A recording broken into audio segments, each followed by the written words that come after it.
भाजपा नेता गौरव भाटिया ने पत्रकार वार्ता कर नेता प्रतिपक्ष राहुल गांधी पर निशाना साधा। उन्होंने अपने संबोधन में कहा कि एक ऐसा वक्तव्य सामने आया है जिससे हर नागरिक को ठेस लगी है। राहुल गांधी नेता प्रतिपक्ष हैं। भारत का नेता प्रतिपक्ष कहता है कि हम भारत से लड़ रहे हैं। भारत को एक वफादार और जिम्मेदार नेता प्रतिपक्ष चाहिए। राहुल गांधी के शब्द, क्रियाएं और विश्वास भारत की एकता और संप्रभुता को नुकसान पहुंचाते हैं। देश विरोधी और जिस वक्तव्य से हर नागरिक को ठेस लगी है, वो वक्तव्य सामने आया। और जब मैं ये बात आपके समक्ष रखता हूं, बड़ी जिम्मेदारी से एक बात मैं कह दूं, राहुल गांधी नेता प्रतिपक्ष है। Rahul Gandhi happens to be the leader of opposition. Rahul Gandhi, like any other member of parliament, has taken oath under the constitution to preserve and protect the integrity and sovereignty of our country. और बड़े दुख के साथ एक बात कहता हूं, राहुल गांधी का स्टेटमेंट अभी सामने आया है। मैं पहले राहुल गांधी का जो वक्तव्य है उसको कोट करते हुए, जिससे कि कोई ये ना कह सके कि शब्द इधर उधर हो गए, उनकी मंशा कुछ और रही होगी। और उसके बाद हमारे राष्ट्रीय अध्यक्ष जी ने किसी जिम्मेदार नागरिक की तरह एक एक्स पे पोस्ट डाली है, उसके आपके समक्ष रखना चाहूंगा। Rahul Gandhi says, and I quote, "We are now fighting not just the BJP, the RSS, but the Indian state itself." Bharat से लड़ रहे हैं राहुल गांधी जी।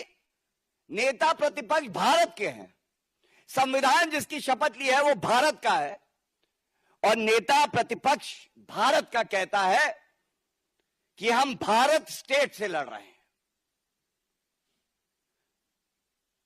राष्ट्रीय अध्यक्ष जी ने जो कहा है, यह हर नागरिक के दिल की बात है। And I am quoting now, "Hidden no more. Congress's ugly truth now stands exposed by their own leader. I compliment is hashtagged Mr. Rahul Gandhi for saying clearly what the nation knows, that he is fighting the Indian state." ये पहली बार नहीं है कि राहुल गांधी ने इस प्रकार का बयान दिया है। ये बहुत चिंताजनक है। It is not a secret that Mr. Gandhi and his ecosystem have close links with urban naxals and the deep state, who want to defame, demean, and discredit India. His repeated actions have also strengthened this belief.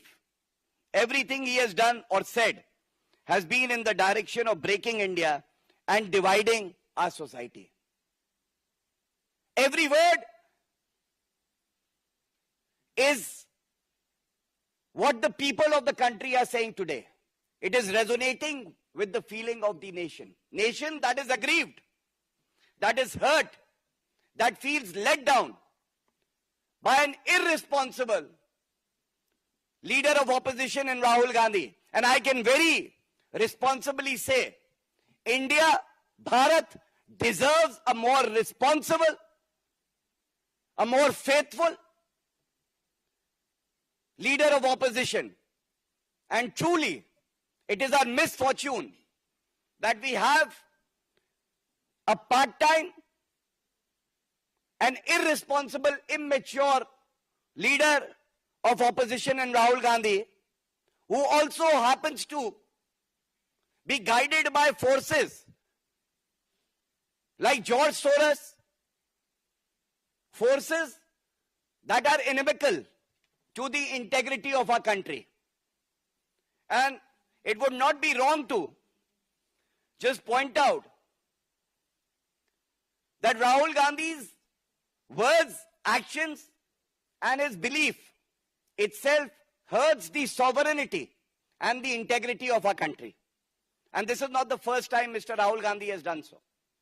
ये पहली बार नहीं है कि राहुल गांधी ने इस तरह का बयान दिया है, बल्कि राहुल गांधी जो देश विरोधी शक्तियां हैं उनके साथ मंच साझा करते हैं, उनके साथ गुप्त भेंट करते हैं